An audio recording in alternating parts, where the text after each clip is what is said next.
Lockdown से पहले गीता के घर का नजारा कुछ ऐसा था कि रोहन ऑफिस जाता था और शिविन स्कूल। जिनके घर से जाने के बाद गीता काम खत्म करके बाकी समय आराम करती थी।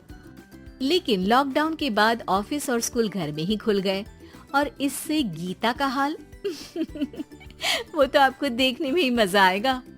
शिविन, ओ शिविन, महाराज उठने के लिए क्या 21 तोपों की सलामी लेंगे? अरे बिस्तर से बाहर निकल, ऑनलाइन क्लास स्टार्ट होने वाली है। अरे तुम भी हद करती हो, स्पीकर की तरह चिल्लाने की क्या जरूरत है? दिख नहीं रहा मेरी कॉन्फ्रेंस चल रही है। अब कैमरा और स्पीकर ऑन कर रहा हूँ, मुझे कोई शोर नहीं चाहिए। इस पर जैसे ही रोहन लैपटॉप का कैमरा और स्पीकर ऑन करता है तभी कुकर की सीटी बजती है।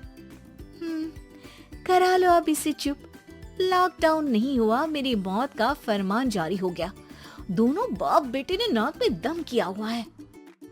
ऐसा बोलकर गीता वहां से शिविन के कमरे में पहुंच जाती है, जहां शिविन अभी भी सो रहा होता है।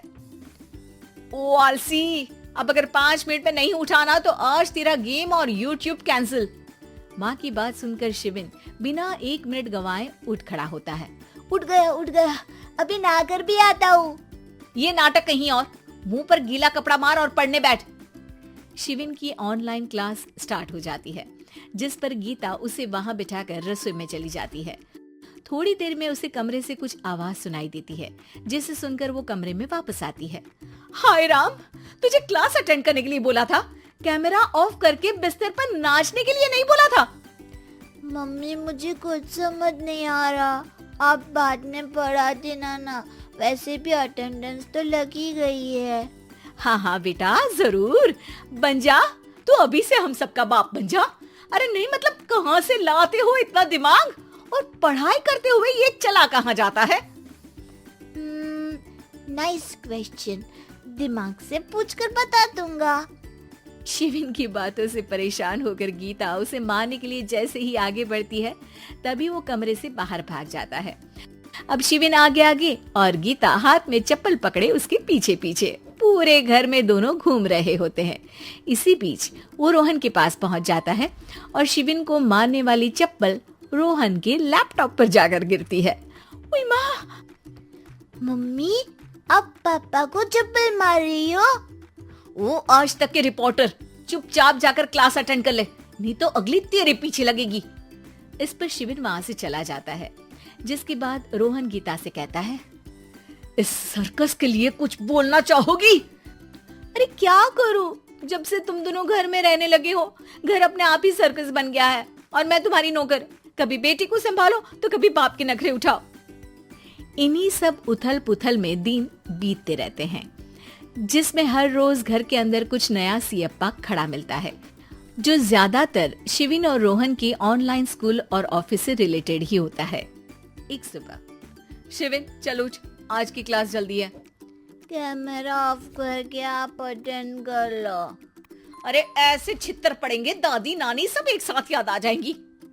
गीता की लाख मशक्कतों के बाद क्लास तो खत्म हो जाती है, लेकिन उसके बाद शिविन फोन इस्तेमाल करते हुए इंस्टाग्राम रील बनाने लगता है। रसोड़े में कौन था? तुम थी, मैं थी, कौन था?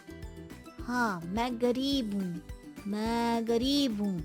अरे ओ गरीब के बेटे, आजा, मैं बनाती हूँ तुझे गरीब। मैं बताती हूँ रसोड़े में कौन था। पढ़ाई करने बोलो तो इनकी माँ मर जाती है, और ये पागलपंतियाँ जितनी मर्जी करा लो।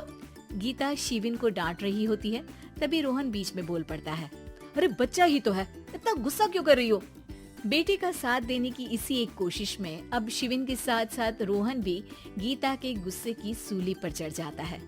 अगर बेटे पर इतना ही प्यार आ रहा है तो इसे क्लास अटेंड क्यों नहीं कराते, इसका होमवर्क क्यों नहीं कराते? उस समय तो बहुत जल्दी मीटिंग आ जाती है, वो काम मैं करूं और यहाँ इस बेफिजूली की चीज में तरफदारी करके बन जाओ महान। हे भगवान, कोई तो इनके ऑफिस और स्कूल खुलवाओ, मैं इन्हें और घर में नहीं सह सकती। अरे कुछ और मांग लेती, क्योंकि तुम्हारी ये विश इस साल तो पूरी होने से रही, कोरोना। हाय नास बेटे ने जिंदगी ही बर्बाद कर दी। खाए कोई पचाए कोई, कल मुझे चुन चुन कर सबको मेरी बद्दुआ लगेगी। उन्होंने दुनिया का और इन बाप बेटे दोनों ने मेरा जीना मुश्किल कर दिया। गीता वहां से चली जाती है, जिसके बाद रोहन शिविन से कहता है, अरे तुम्हारी मम्मी इतनी भड़की हुई क्यों है? आपकी वजह से पूरा समय घर में रहते हो और उस पर कोई काम कराने की जगह बस ऑर्डर देते रहते हो। अच्छा बेटे, सारा इल्जाम मुझ पर? पूरा दिन तो वो तुम पर ही चिल्लाती है। हाँ, मतलब दोनों का 50-50 है, कुछ करना पड़ेगा। वो कहते ना, make the best out of worst. I have an idea. वैसे तुम्हारी माँ सही कहती है, बहुत जुबान चलाने लगे हो, कम बोला करो। अगली सुबह रोहन और शिविन अपनी गलती को सुधारने के लिए गीता के उठने से पहले घर का आधा काम खत्म कर देते हैं, जिसे देखकर गीता खुश हो जाती है और फिर बाकी बचा काम वो तीनों मिलकर पूरा कर लेते हैं।